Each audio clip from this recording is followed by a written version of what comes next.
Today, Mohamed will present this book, The State of the Earth, an ecological and racial history of secularization, which is about the historical and conceptual connections between imperiality, secularization, and extractivism.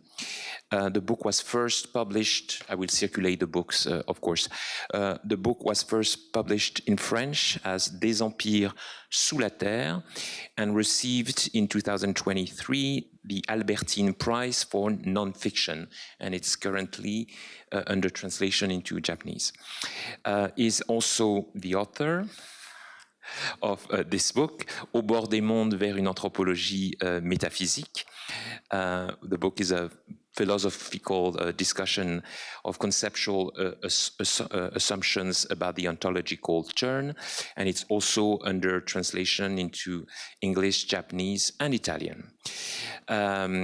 Mohamed is currently working on a new book manuscript titled The Sacrifice of Heaven, in French, Le Sacrifice du Ciel. The book will examine how Orientalism and biblical criticism shaped the intertwined histories of philosophy and social sciences in Europe, which is somehow a counter-reading of Foucault's archaeology of the human sciences.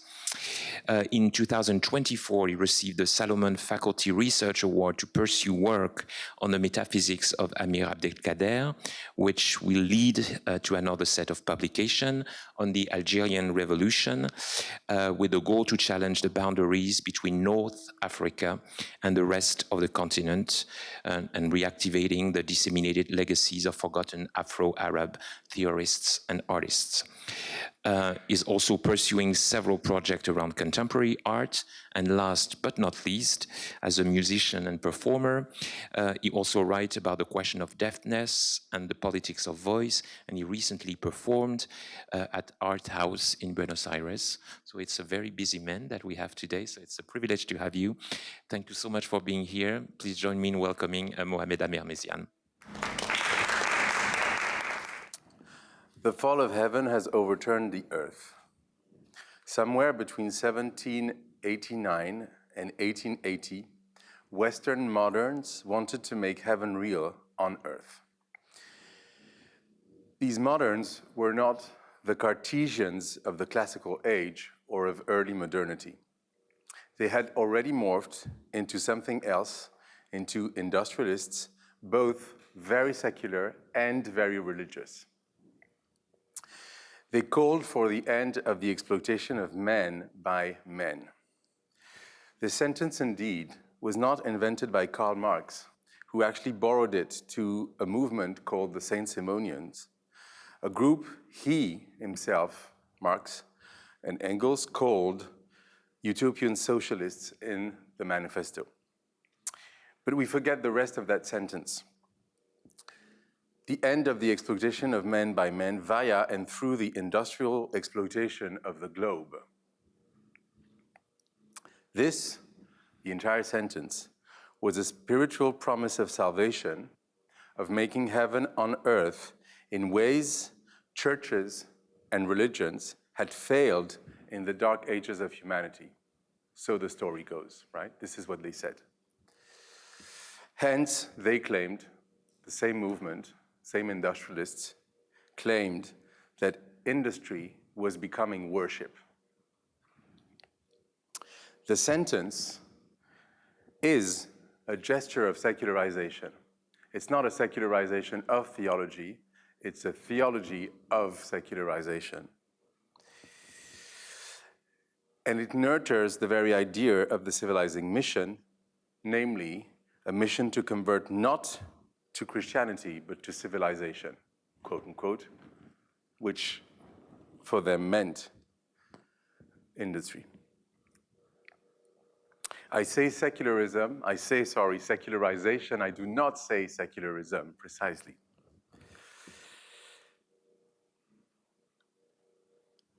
And I will explain why and why this distinction is important. So, in one word, we have asked the earth to bear the burden of heaven. Hence this question, how did the earth respond? with a long, unceasing fire that can only remind us of our already secularized imagination of the apocalypse as the end of time.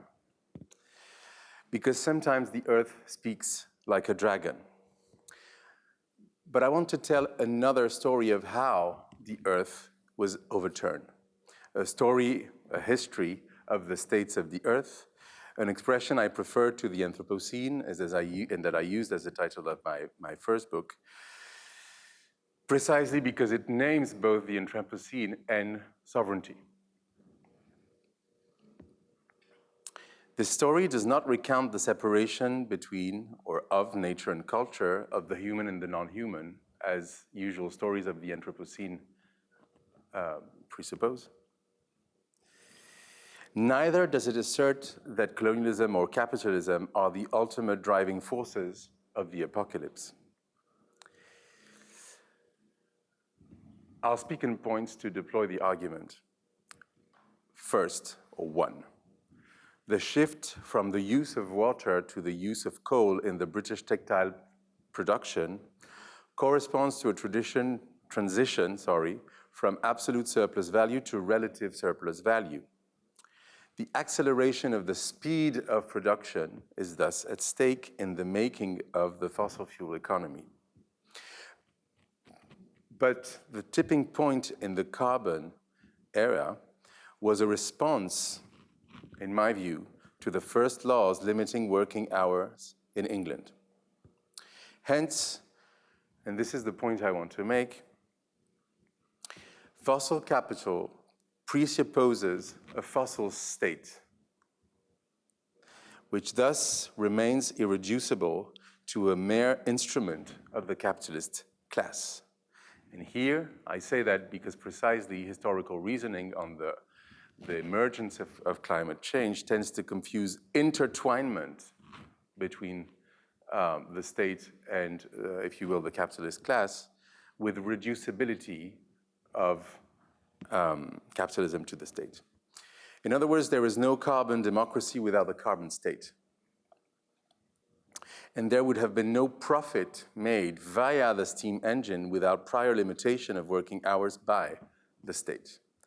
Secondly, as a result of what I said, we must therefore name the force of counterinsurgency.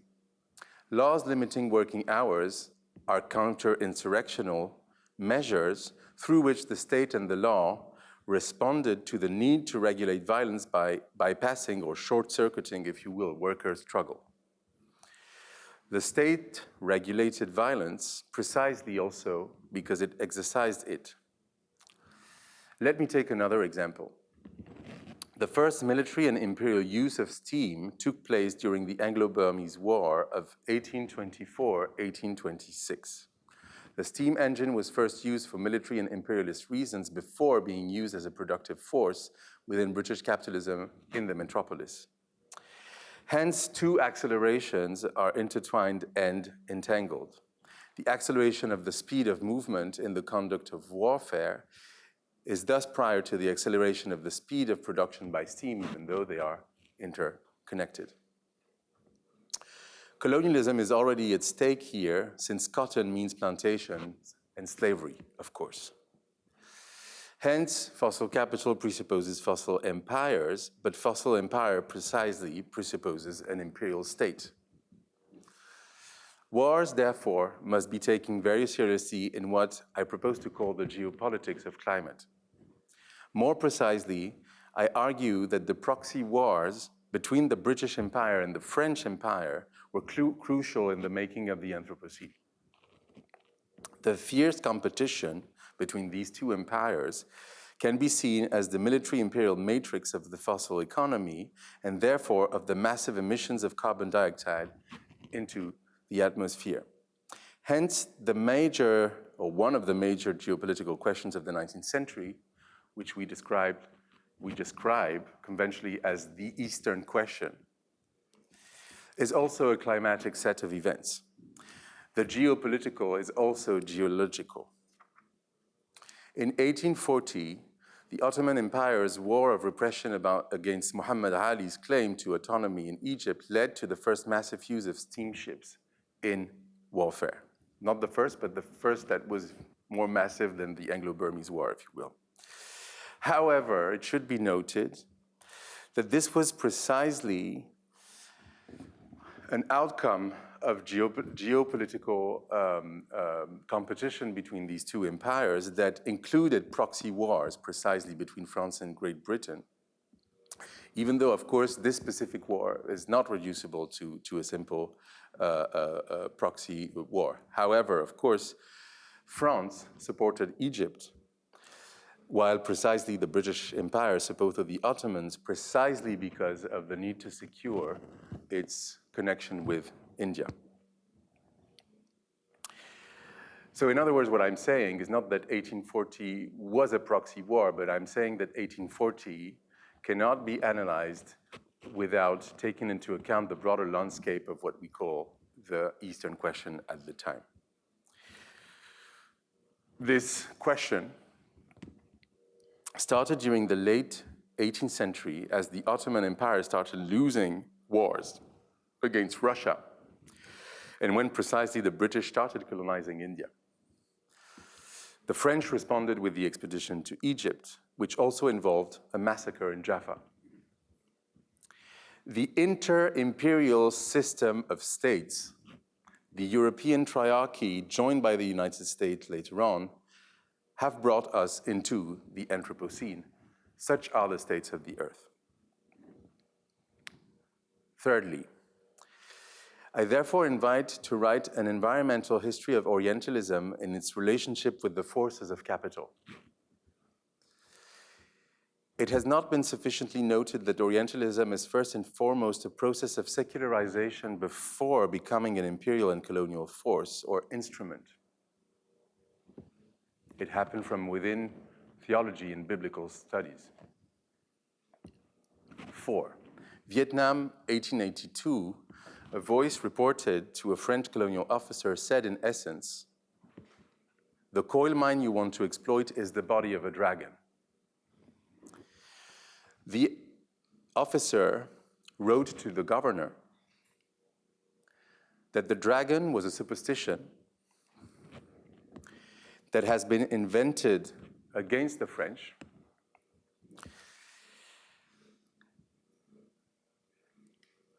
and that Vietnamese people must believe that the Western people are barbarians precisely because they have no vision of mythical animals.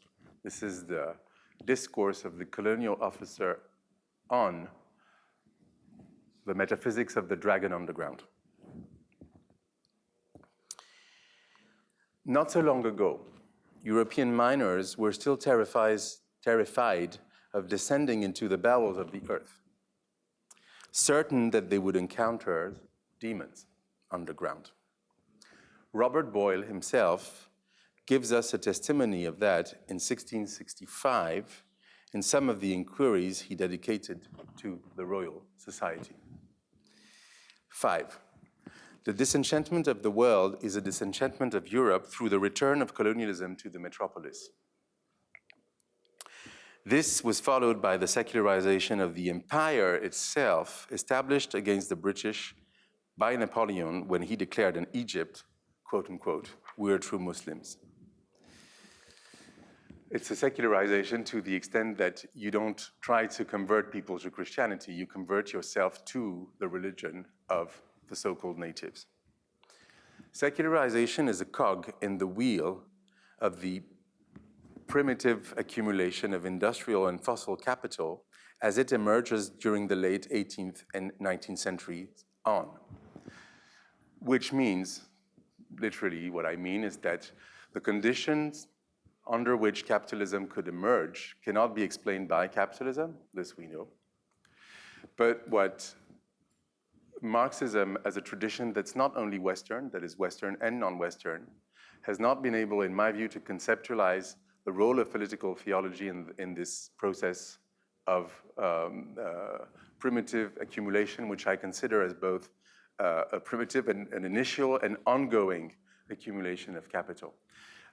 I consider secularization as being part of that process. What I call secularization should be connected, and I will talk a bit more about that, to another concept that I use, that I propose, and that I consider as even more important than secularization is imperiality.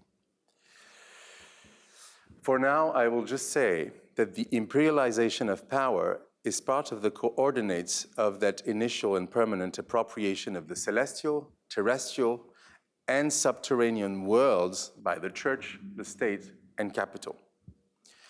The tipping point of this imperial system towards a specifically fossil-based and carbon system coincides with a reorientation of imperialism towards Afro-Asia, then called the East or the Orient. Hence, the centrality of Orientalism during the 19th century.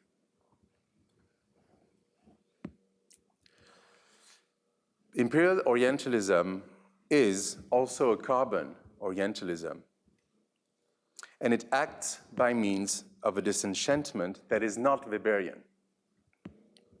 It is not the disenchantment of the world that is at stake,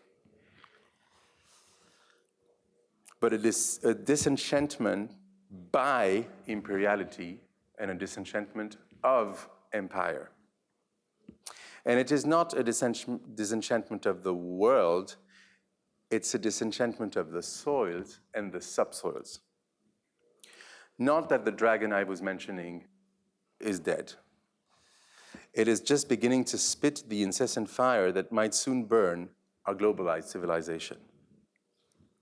Hence, the fall of heaven has overturned the earth, because while claiming to bring heaven down on earth, or to earth, we delved into its entrails and slowly destroyed the earth itself.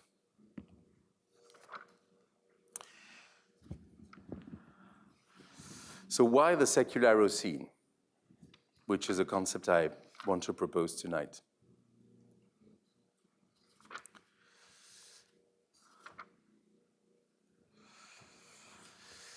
This concept is not an answer. This concept is a question. And here it is. 1. If modernity is the Anthropocene and is therefore inseparable from its environmental effects, then 2. If modernity is secularization, whatever the definition of this second concept we use, then 3. To what extent is secularization the Anthropocene, and how did the former give rise to the latter? You may disagree with the answer I'm going to give, or that I already started to give. But if you disagree, you will have to agree with the question, because I think that this question is unavoidable. If you want to explain how we got there. And you may disagree with the answer, but something is happening within the field of what is called sometimes environmental history, but I think it goes far beyond that. It's in the humanities, is that while we're trying to decipher, let's say, the causes of the so-called Anthropocene, what we're doing is practicing a new kind of philosophy of history.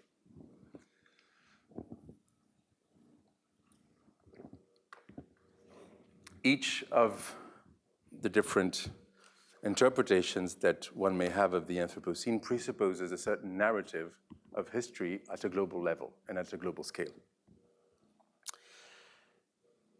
The key concept of the states of the earth is imperiality, by which I mean the death of empire. The notion of imperiality reconfigures political theology and perhaps even dissolves the field.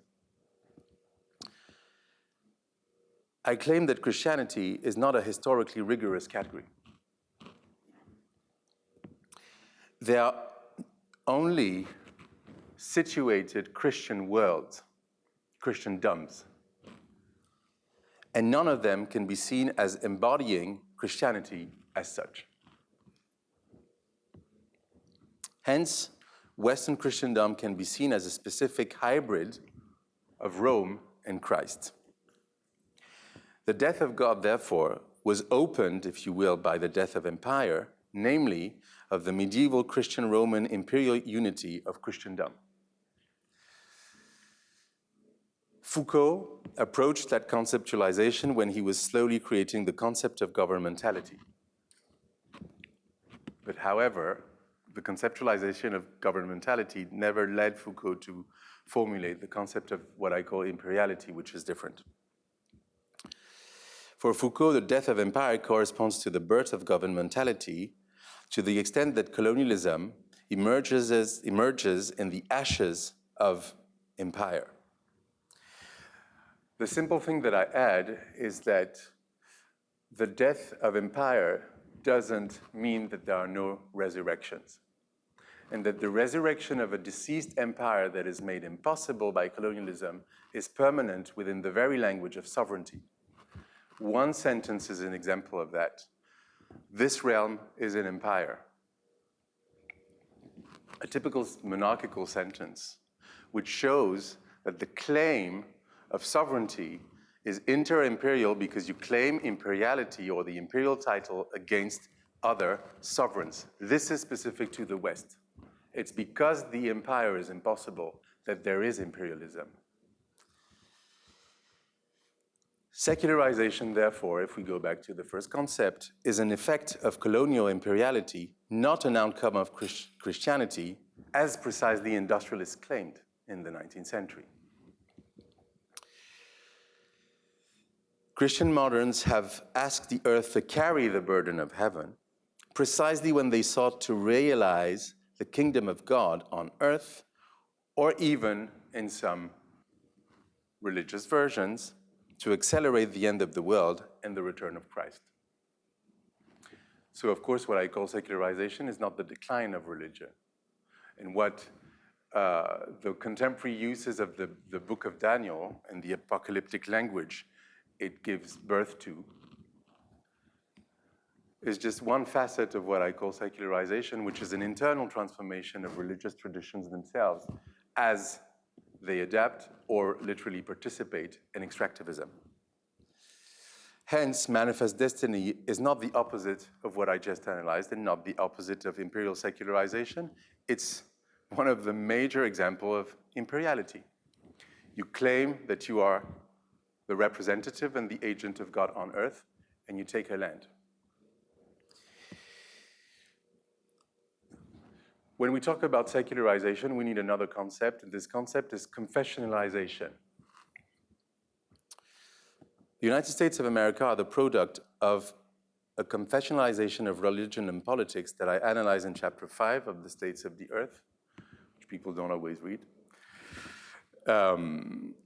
which has to do with the specific fragmentation of Christendom that was enacted partly by the Reformation, but only in part.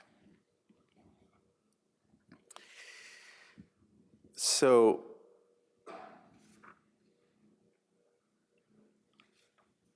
if I was to give a very simple explanation of what I call imperiality, I would say that there is imperiality as soon as a sovereign claims absolute power on a given territory. And I consider authoritarian forms of absolute power, so always made impossible, of course, by the very fact that nation-states are territorial powers, and therefore they're limited, but they claim absolute sovereignty over a given territory, hence colonialism, if you will. And this is precisely why they claim that absolute power against each other, that the empire is impossible.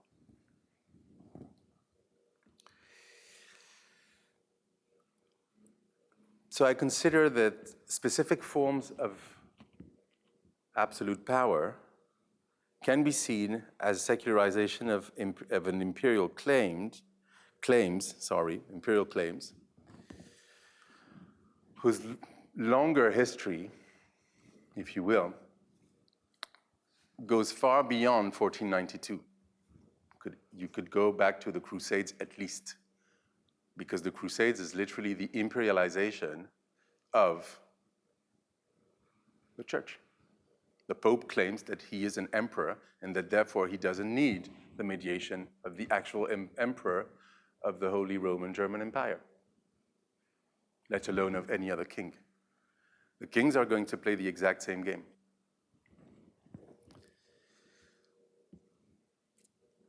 So here, at a general level, imperiality is shared by the Pope, kings, queens, and emperors, to the extent that they claim to be representatives of God on earth. Hence, there has been, and not only in the West, an imperialization of God himself.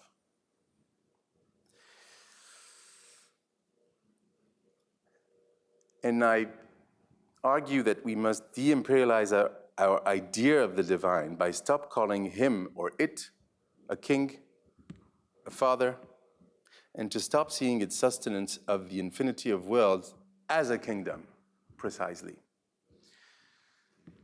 Because this is where, to some extent, a certain logic of imperialization may begin. You probably know this sentence very well because it has been quoted on and on. The sentence is Carl Schmitt's sentence in chapter 3 of Political Theology, who argues that, I quote, all significant concepts of the modern theory of the state are secularized theological concepts, end of quote. The book argues in response, and doesn't follow Schmitt at all, it's an anti-Schmittian book, that theological concepts are imperialized before they can be secularized.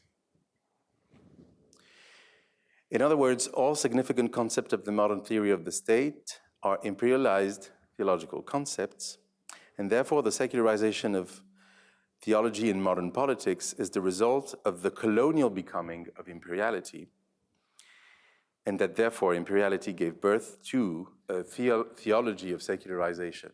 So you see that I distinguish the theology of secularization as opposed to the secularization of theology, and to some extent Schmitt only analyzed the latter. Because secularization, in my view, is not something that happens.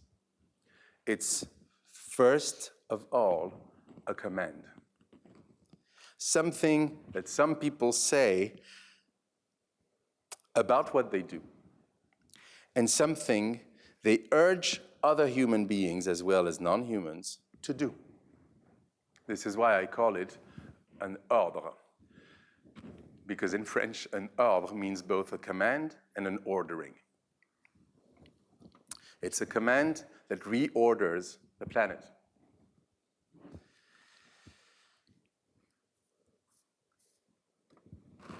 The Secularocene, if we accept to use this concept, should not be reduced to either secularism or to the old secularization thesis of the 20th century, not even in the Weberian version of it, which, by the way, was not the idea of a disenchantment of the world, but an idea of demagification and Zauberung. For me, disenchantment is not the removal of magic by monotheistic transcendence or the Calvinist ascetics of Beruf as labor and vocation. What Weber missed, in my view, is precisely the central role of imperiality before the Reformation and of colonialism during and after the Reformation itself. So to some extent, my theory consists in deploying another geography to analyze the problem by marginalizing the Reformation in the analysis of modernity and the analysis of the very making of capitalism. So secularization is not just something that happens, but something that industrialists make, if you will, happen. They make it.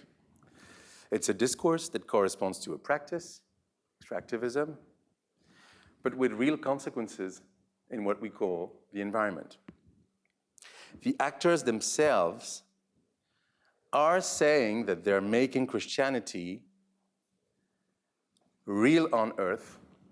They say that. They say they are secularizing Christianity, you see? I'm not deciding to use the concept of secularization. I'm looking at people who are actually saying this about what they're doing. And I consider that what they say about what they're doing is a force, an actor. Real, therefore, even though maybe not material, but certainly has material consequences.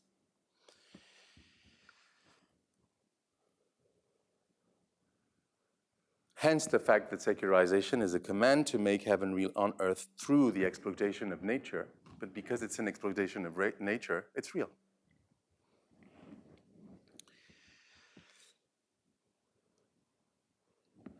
So why just not use this concept of the Anthropocene? And am I not just like, of course, using another scene? The X scene. I would have something to say about that, but I decided to skip that for now. I would simply say something for now. Unlike humanity, secularization is not a subject. It's not a single agent even. It's a web of intertwined processes. It's a multiplicity.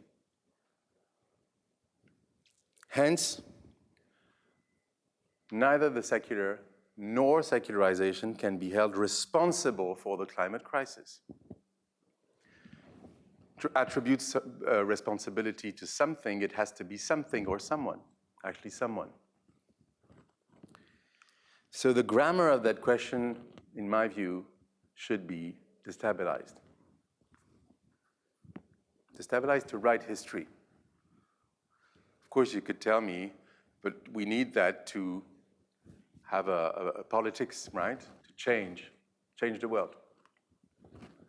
But when people say that, they assume that history should conform to our moral and political needs to fight against extractivism. The continuity is not clear. We would like the continuity to exist, but it doesn't mean to say it does exist. The secular is not a subject which could be held responsible, but it doesn't mean to say that it's not in permanent, this web of processes does not include capitalism within it, but precisely it helps us consider capitalism not as a subject or as one agent, but as a system within the web of processes, a dynamic system which tries to sustain the unsustainable. And precisely we cease to understand it as a subject, as, if you will, bad philosophies of history would have done, if we inscribe it within this broader complex. I want to mention an objection against that concept and the use of that concept. In his essay on Nietzsche, Heidegger argued that secularization was a circular concept because it presupposed the existence of the secular.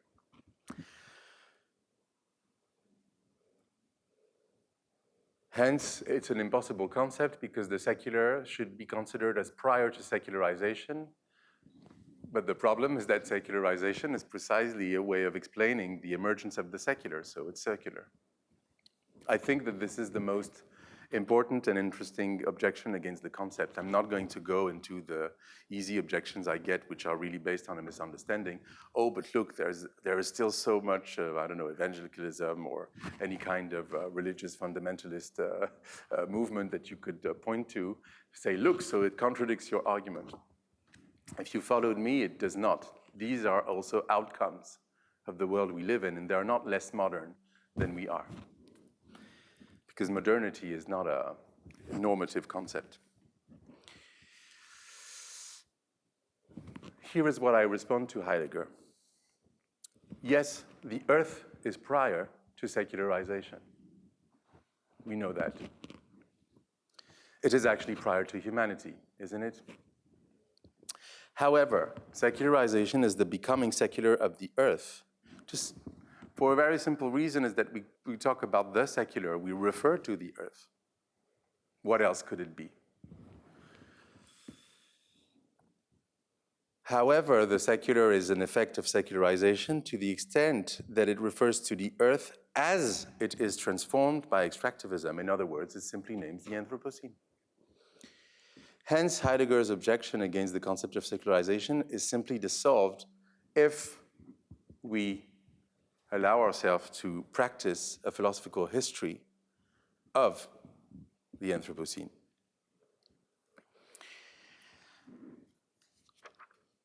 So I'm going to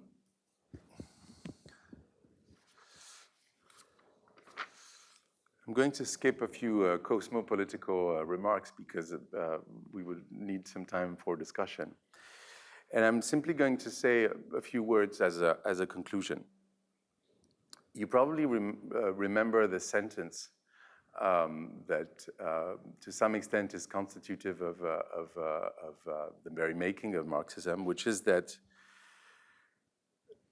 when Marx actually wrote that the critique of heaven was the prerequisite of all critique. I don't know if you remember that passage, which is very famous. It's in the Einleitung of 1844, so the introduction to the critique of Hegel's political philosophy of right, which really is the beginning, the matrix of, if you will, historical materialism and everything that's associated with it.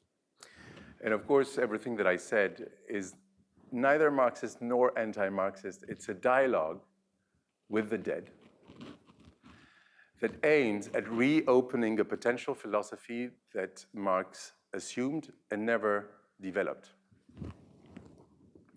And I'm going to say that in response. The critique of heaven is not the prerequisite of all critique, because religion is the secret of capital as much as capital is the secret of religion. The critique of heaven is not complete. It is just beginning. Thank you.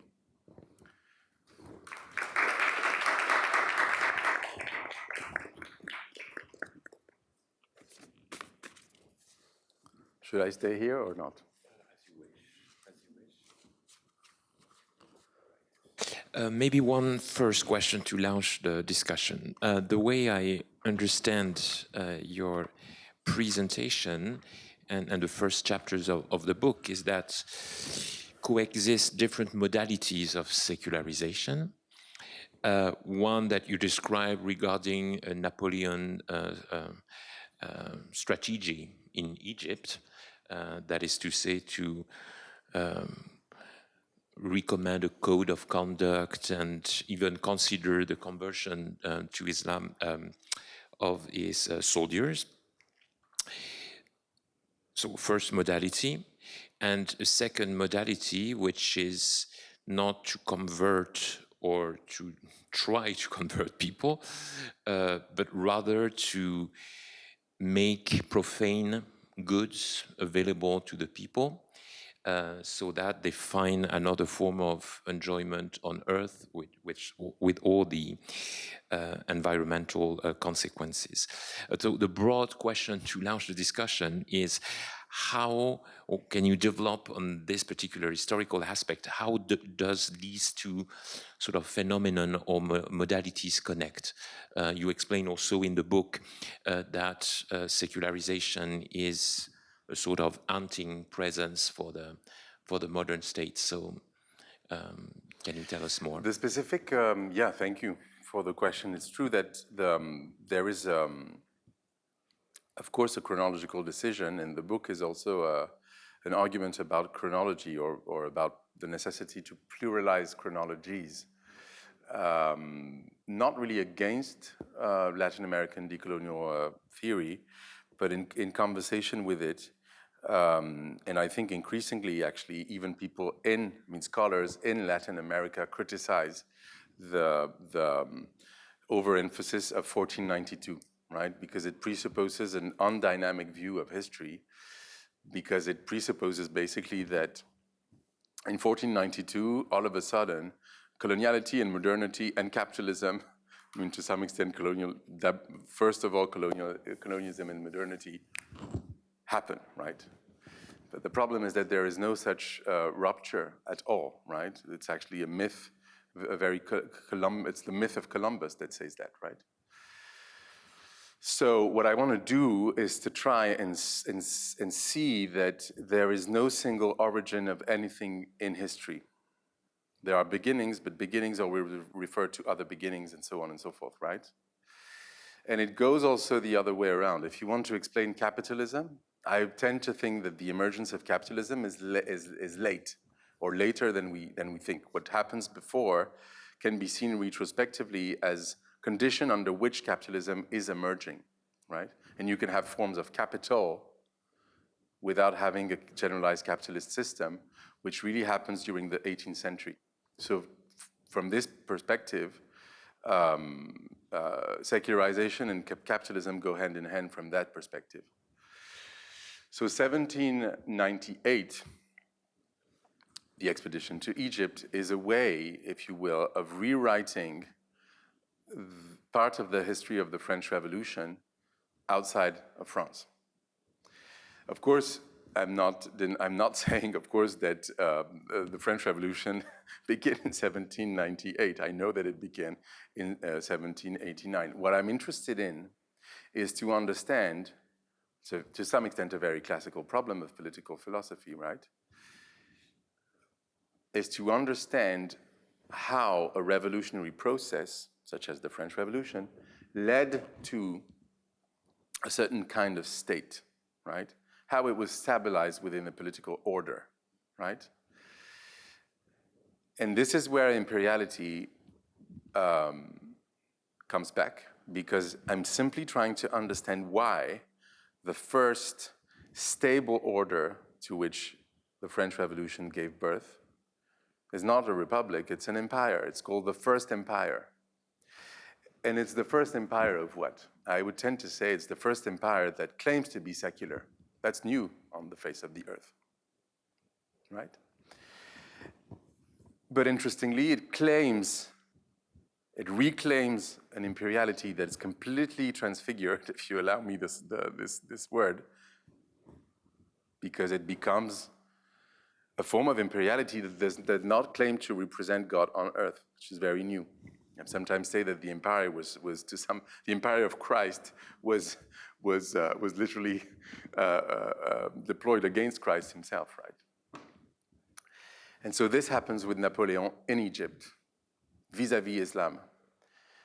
And I'm not saying that discourse have a necessity, it's not what I'm saying. However, it's not that Napoleon was an Orientalist. I mean, this is sort of banal. You have to analyze the nature of the sentences he utters. "We are true Muslims" is not just some sort of Orientalist fantasy. He says that because he has a secularized image of the Prophet. The Prophet Muhammad is seen not only as the Antichrist, or not only as a false prophet. He's seen as a political genius, because, and this is of course an enlightenment strategy, because he's seen, and this is the beginning to some extent of a certain idea of Islam as theocracy or as a confusion between politics and religion, is the fact that supposedly the Prophet was the one who used, one of those prophets who used the idea of God to manipulate the masses and create an empire. And this is what Napoleon wants to do. He wants to deliberately instrumentalize religion. This is not opposed to secularization. This is secularization, actually. Of course, not the idea that we would like secularism to be, especially not in France, but this is what really happened. And so he becomes an emperor in Egypt. And then, by also becoming a popular figure, he goes back to France. And it's via the empire, or the imperial adventure, if you want to use a problematic word, that he constructs a certain figure of the modern sovereign. It's not just any sovereign, it's Napoleon. So therefore, it's someone who's going to reshape the very language and the very practice of what we call sovereignty. I think that this, in fact, partly begins in Egypt, and when I say it's geopolitical, it's also, of course, vis-a-vis other empires, to begin with the Ottoman Empire.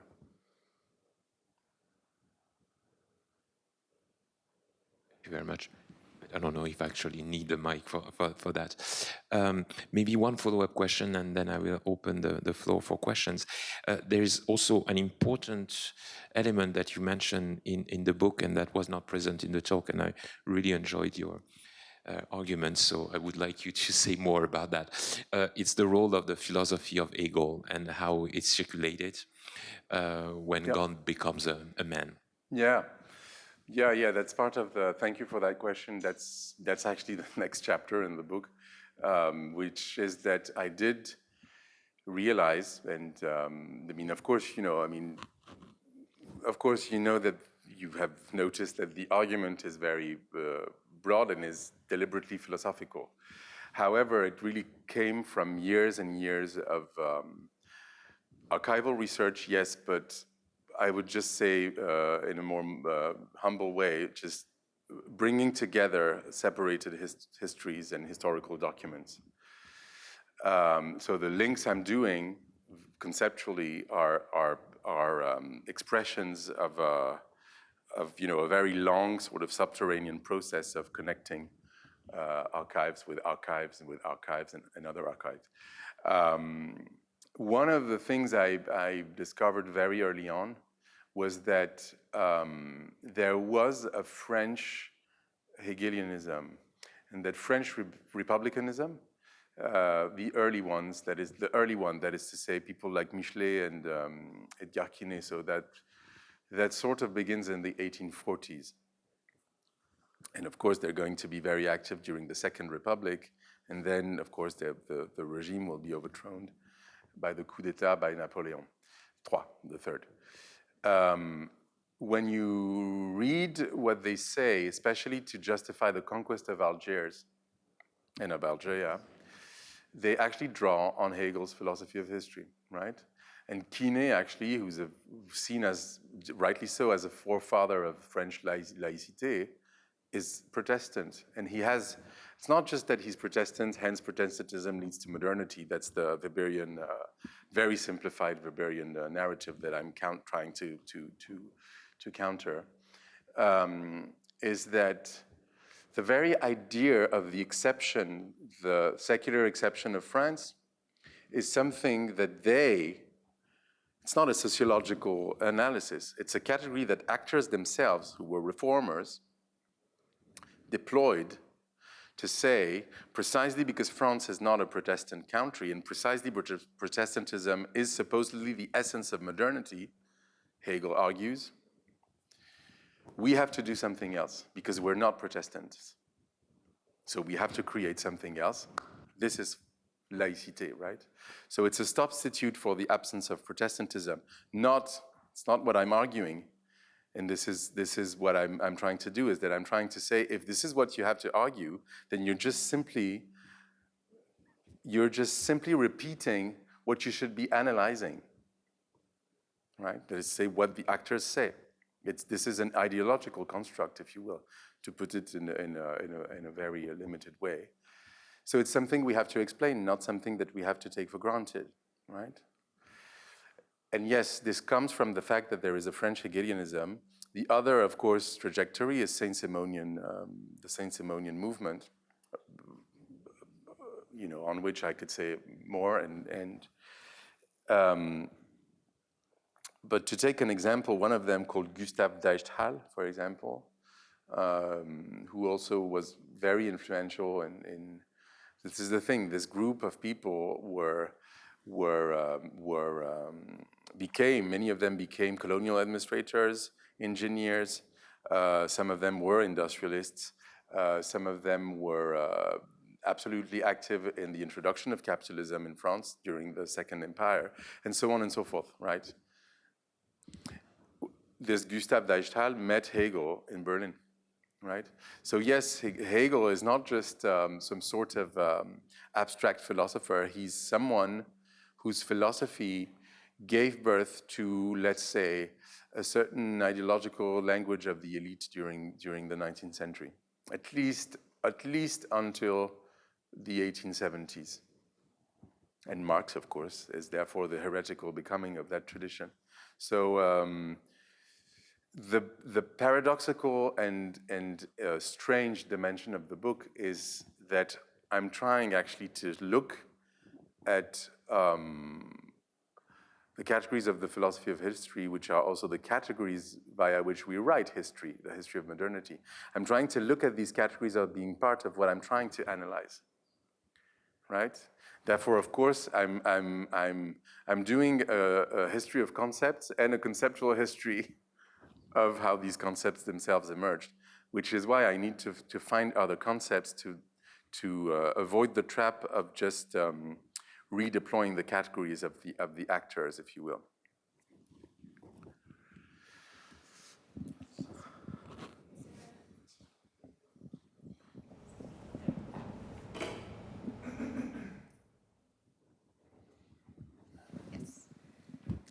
Hello, thank you for your talk.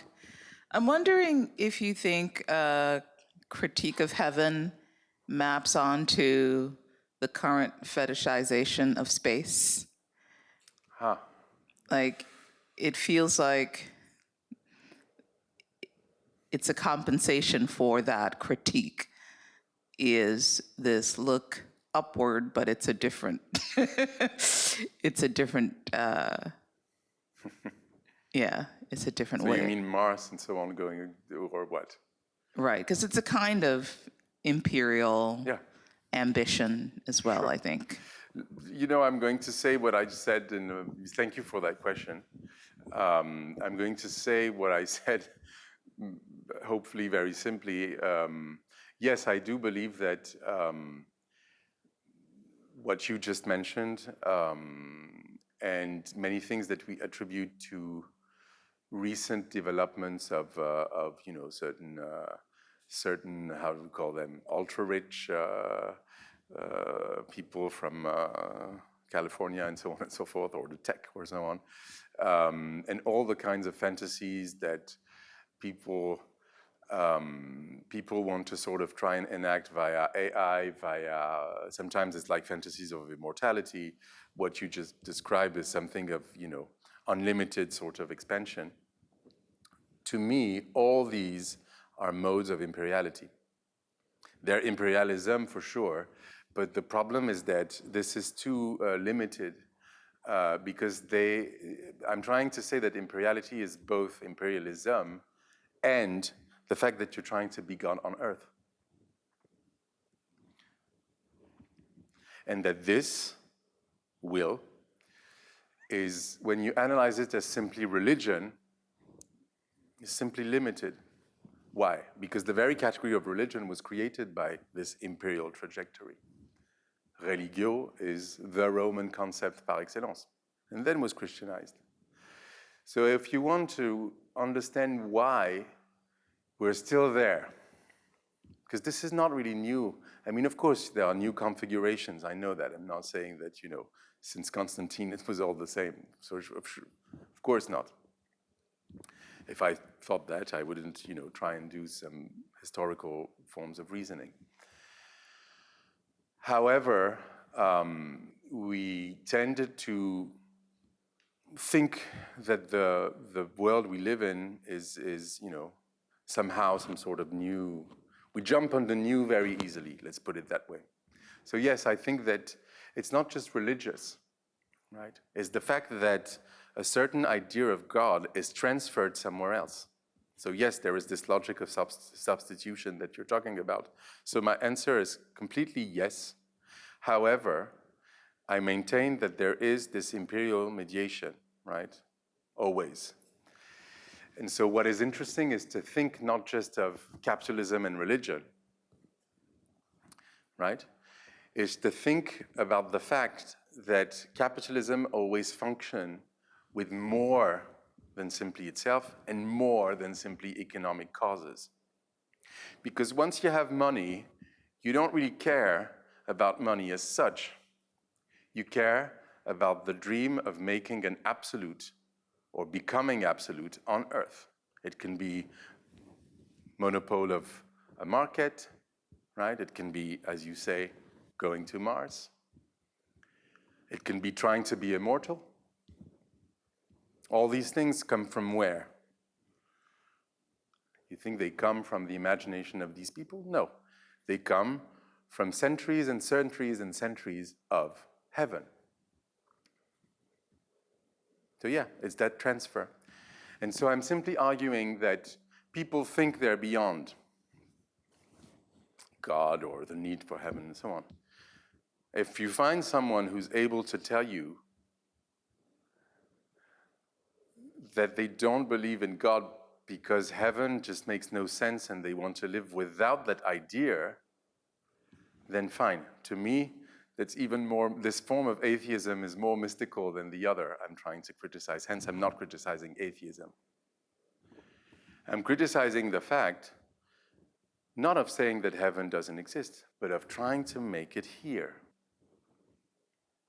Right? And so you you ask the earth to bear the burden of heaven. So of course the earth is going to be destroyed. So this logic of infinity, to me, is not something that comes from nowhere. What do I call logic of infinity is the fact of assuming that there are infinite resources that we can use for the sake of an infinite growth. Infinite. Infinite? Infinite is absolute. Infinite is an attribute of God. So when we assume that, we assumed it because it was a promise of salvation that was made in the 19th century. People believed in that. This is why the climate crisis is not just a climate crisis. It's a spiritual crisis. It means that there is something that one has to renounce.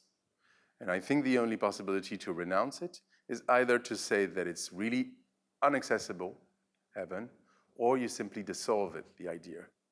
But most people do neither nor, right? This is what I'm trying to argue without simply saying, yeah, it's just the old question of the religion of science and so on. It's one very clumsy way of naming something that is much more profound, right? Much more profound. And of course, there is extractivism at the core of all the things that you mentioned and that I mentioned in response, right? I hope this makes sense, but this is what I would say.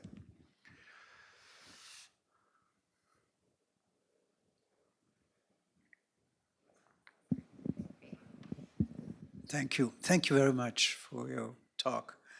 I may have misunderstood you, and please let me know if I have.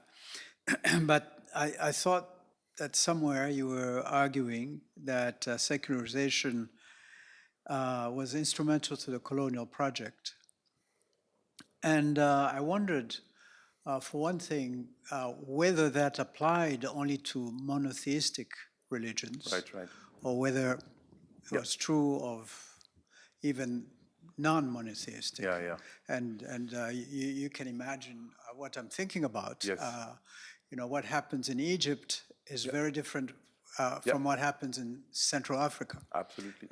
In that sense. The other thing that interested me was the question of environmental destruction. Yeah. And I was wondering how aware the capitalists, colonialists, and so forth were of the destruction of the environment, whether what they were doing was actually, and they were aware that they were destroying the environment as we understand it now. Sure. It's a very, these are two important questions indeed. So I'm going to start with the second one. Yes, they were aware. This is also why I'm not a Latourian, because industrialists were very aware of the fact that they were creating hybrids of nature in society. Very aware. This is why I've started saying they're not Cartesians anymore. Yeah, they're absolutely aware of what they're doing. They don't systematically say, of course, that this can lead to a failure or to sort of make the Earth uninhabitable, for human beings. However, you have, especially in France, you have authors who start arguing this as early as the mid-19th century, the middle of the 19th century. Others, Saint Simonians, for example, know that they're transforming the Earth. They're absolutely conscious of what we call the Anthropocene. It's not in that book, but you're anticipating me. I do want to argue in the future, want to show that, this is absolutely not a new idea. Don't think so. They knew. But they didn't necessarily say that it was going to be a bad thing, if you would see what I mean. Because they think that you can have a transformation of nature that's... The problem is not whether they know if they transform nature or not, is how they think about the consequences. And in fact, they think that there is an absence of consequences, or that the consequences can be mastered. But the model is like a sexual union for them between earth and men. So yeah, of course, it's transformed. But there is still this domination, if you will. So yes, I mean, thank you for the question, because this is also why I think that the Saint-Simonians, for example, and industrialists in general, think. They think. And we have to look at their thought instead of simply assuming that they are just these people who think that nature is this thing that is external to them and so on and so forth. This doesn't work in most cases. Since the 19th century. So that's my answer to your question. So and thank you. I mean, it's very, very rare to have a question that is so perceptive. Now to the first point, to your first point.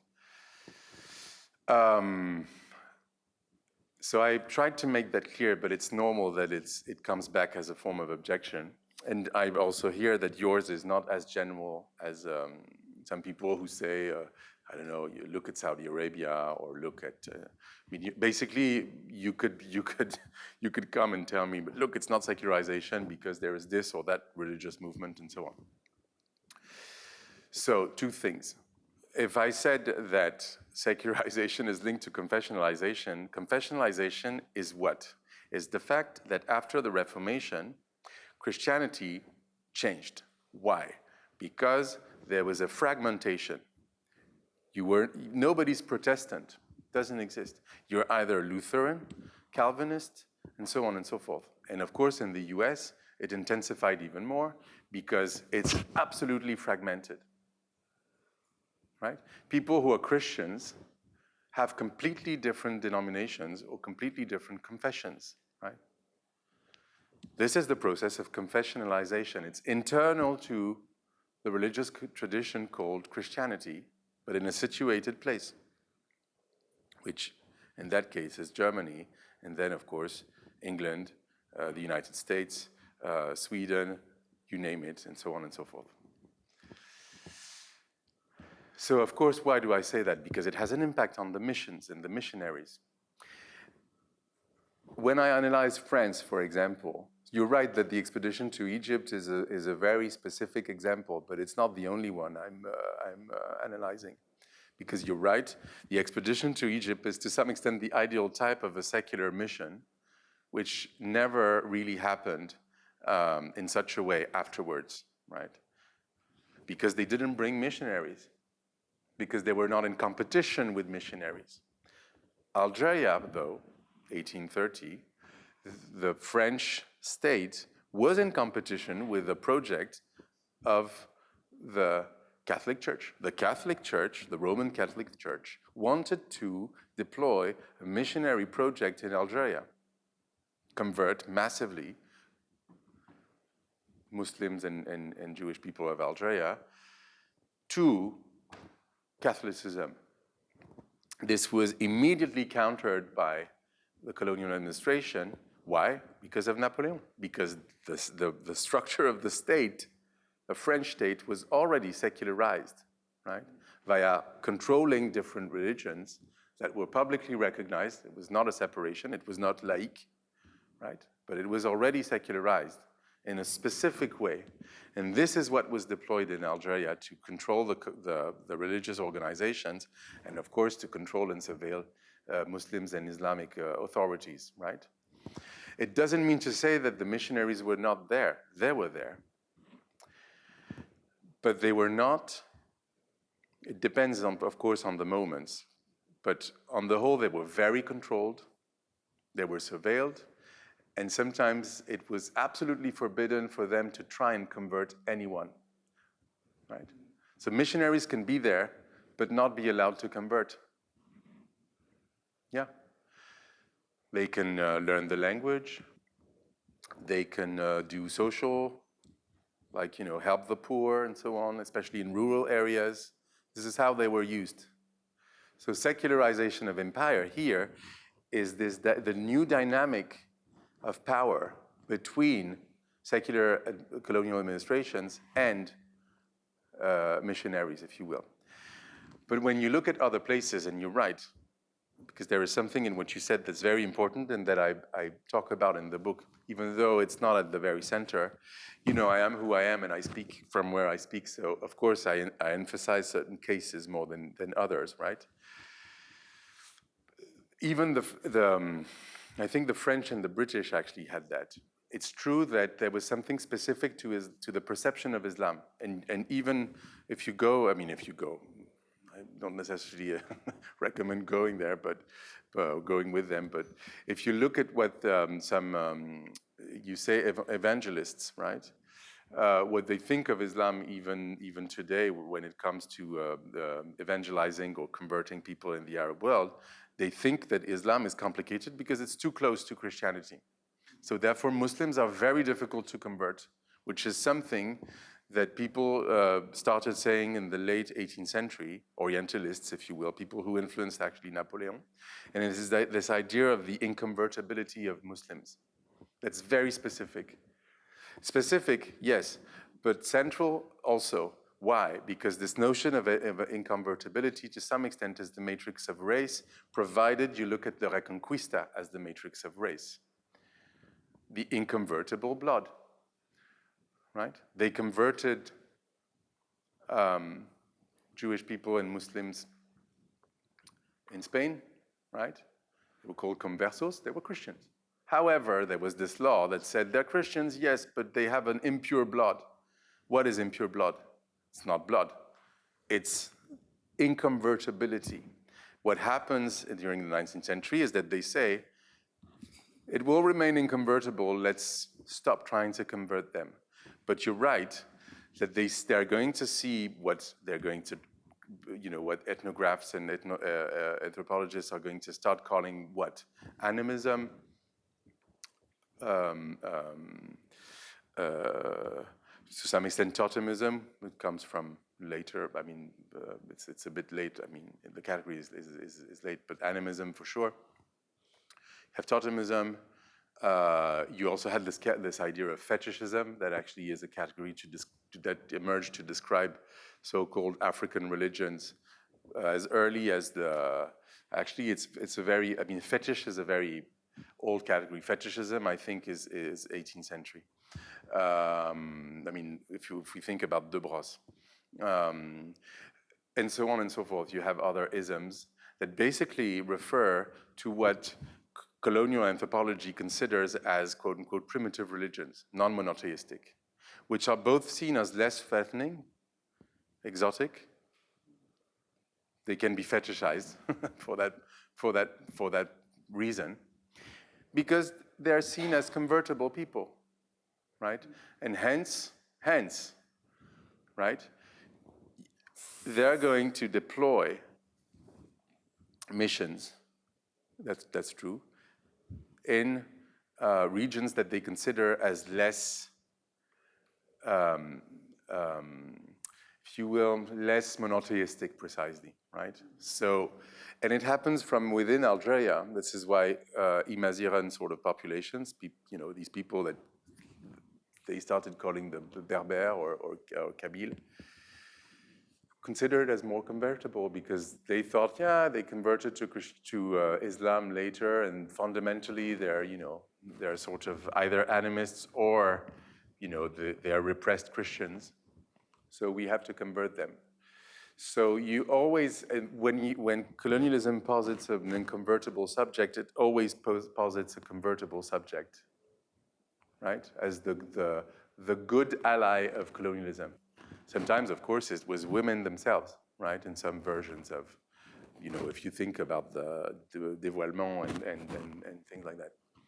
So so this is what I would say. And also, it's always more interesting to look, this is what I was trying to say. Missionaries are people. That is to say, they don't carry Christianity on their bags or on their back, right? Like the essence of Christianity. So things change. And it's more interesting to look at which missionary, what theology was this or that missionary carrying with him or her. How did Christianity completely changed actually as a result of having to deal with new secularized institutions. This is why I'm saying secularization is not this process of a decline of religion. And once you stop thinking about it as a decline of religion, you're going to actually be able to look at socio-religious formations as being actually outcomes of that process instead of something that's opposed. To summarize that, and it's the last my last point. Think about there are many examples. There are actually too many examples. I'm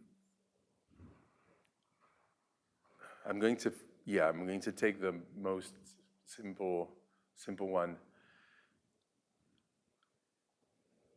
Even within Catholicism, because then, of course, Protestantism is complicated. I mean, of course, once you have, if you could take the case of Germany that I analyze in the 5th chapter, there is a secularization, but the secularization is what? Is the fact of saying two different churches, Protestants, right? So Lutherans and Calvinists, mostly. The king intervenes and says, you have to agree on the same ritual, right? Regardless of what you believe, right?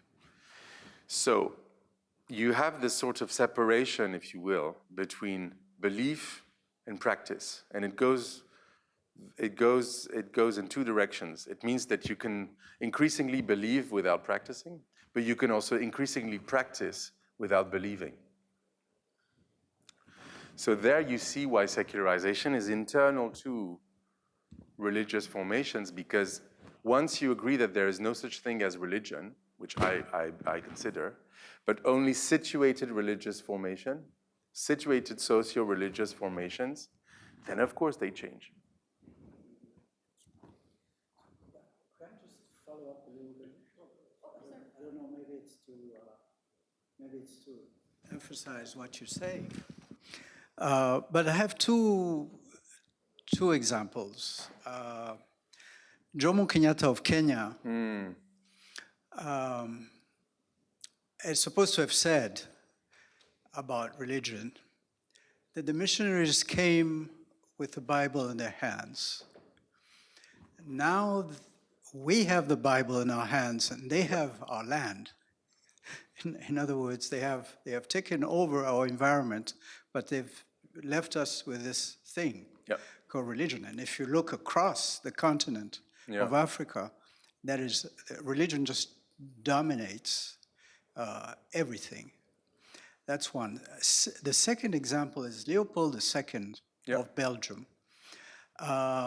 He emphasized missionaries should go to Congo massively. To make people religious rather than secularize them, I presume. I don't know how religious he was and how secular he was, but certainly the results have been catastrophic. I have something environmentally and humanly too. So I don't know if you want to comment. No. Okay, I'm going to emphasize something then. My theory, if you will, of secularization is interactional. I argue fundamentally that the secularization of the metropole presupposes the non-secularization of the colonies. It's a system. I'm going to take an example that goes in the same direction. Of course, I know that you assume that you may have here a counterexample, but it's not a counterexample. This is exactly what I'm arguing. It's all about geography, if you will. There is an example I describe in the book, so I may as well sort of talk about that. In the French context, we talk about le ralliement de l'Église à la République. So the moment when the church, the moment when the Republic, actually the state, the French state, under the Third Republic, is able to ask the church successfully, the Catholic Church, to recognize the legitimacy of the Republic as a form of government, right? Massive, right? Since the church, at the time of Napoleon and during the Revolution, the French Revolution, it would be a complete mistake to think that all Catholics were against the French Revolution. Certainly not. The kind of what I was calling a theology of secularization partly emerges among Christians who are pro-French Revolution, and there are many of them. And these are the people who say the French Revolution is Christianity on earth. Hegel, for example. But of course, there are Catholics, and they are the ones we remember the most. But they're not the only ones who, of course, think basically of the French Revolution as the devil on earth, not God, right? Of course, they're there. During the time of Napoleon, the Pope was, to talk with anachronistic terms, not absolutely conservative. Today, we would call him a progressive. But of course, it changed, right? And you had, like, if you will, very reactionary popes and so on. And so, of course, the recognition of the Republic by the Catholic Church was a problem. So it was dealt. It was a deal, right? That was made by the Third French Republic, with the Pope. Where was this ralliement, this recognition of the Republic by the Church, proclaimed? Not in Paris, not in Rome, in Algiers. In a colony, by the Cardinal Lavigerie, right? Why? Because part of the negotiations was what? I'm going to show you that this is a system of states in which, I mean, the Roman Catholic Church is a state that deals with other states from that perspective. The deal is this: you let us precisely convert. Okay, we agree, not in North Africa. You don't want people to wage revolutions against us or revolts, as the one that Abdul Qadir actually waged. This is the model they have in mind. In India, you have a model that's similar after the Sepoy revolt.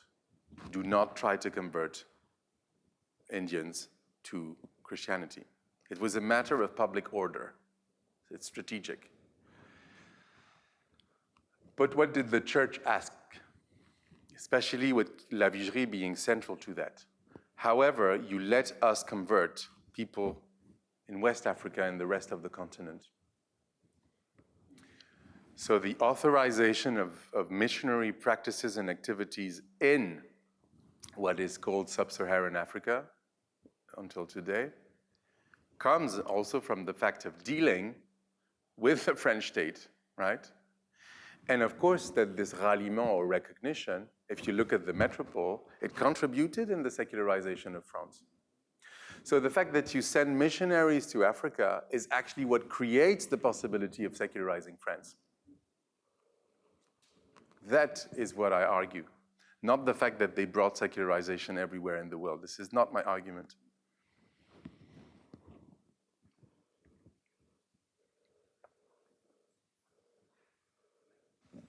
And it also meant that the secularization became the vehicle for biopolitics and necropolitics that started with the civil code. And yeah, so that's I appreciate the Foucauldian question.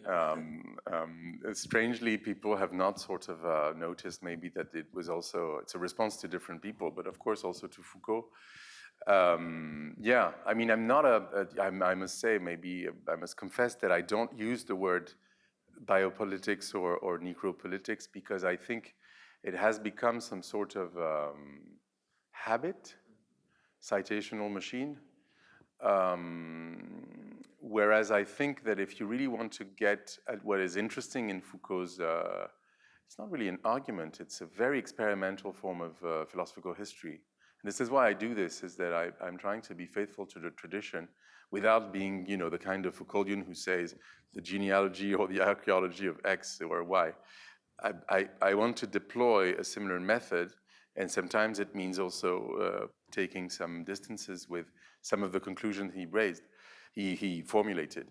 And so imperiality, in my view, is important in the sense that Foucault, when he talks about the biopolitics and necropolitics, the power to kill and the power to decide on people's life, literally, it's a rest of sovereignty or the kind of sovereignty of the state, which Foucault knows very well is always theological political.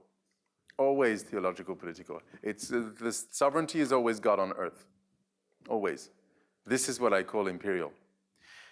And the reason why Foucault is much more interesting than people who simply quote biopolitics is because he knows that there is a problem with the question of empire. He says, l'empire est mort, right? Because of Charles Quint or Charles V and so on. And this is where I both agree with him and disagree with him.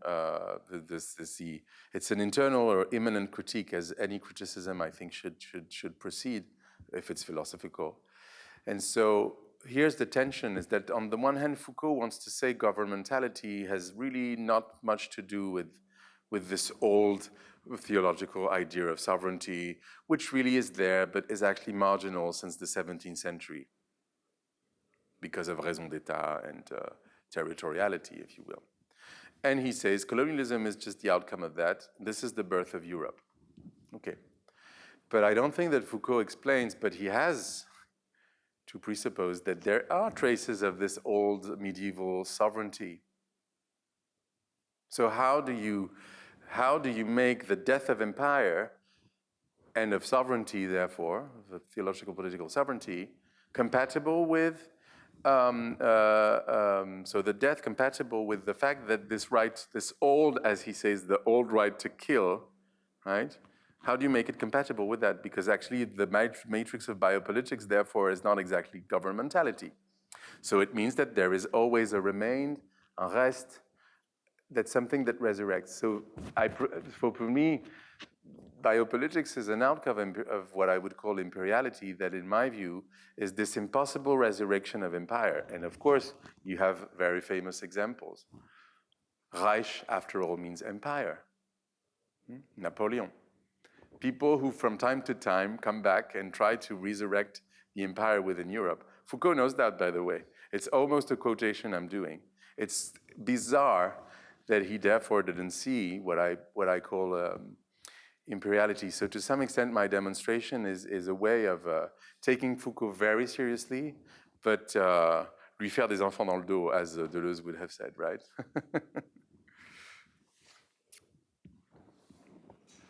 All right, thank you so much for coming tonight. Thank you for the invitation. And many resources also for thinking about the current discourse about the apocalypse in the US. Well, yeah, that's the crux of the matter. And last thing about that, the apocalypse was a few books that were not always included in the Bible. One of them being the Book of Daniel, and the Book of Daniel was interpreted during the Crusades imperially, that is to say, as a succession of different empires. So what we call the apocalypse has always been a mix of the biblical and the Roman imperial. So and that would be, so it's not just religion or Christianity in general. It's how people read the Book of Daniel. And then if you start there, then you can have some sort of rigorous understanding of apocalypticism. Thank you very much again. Thank you.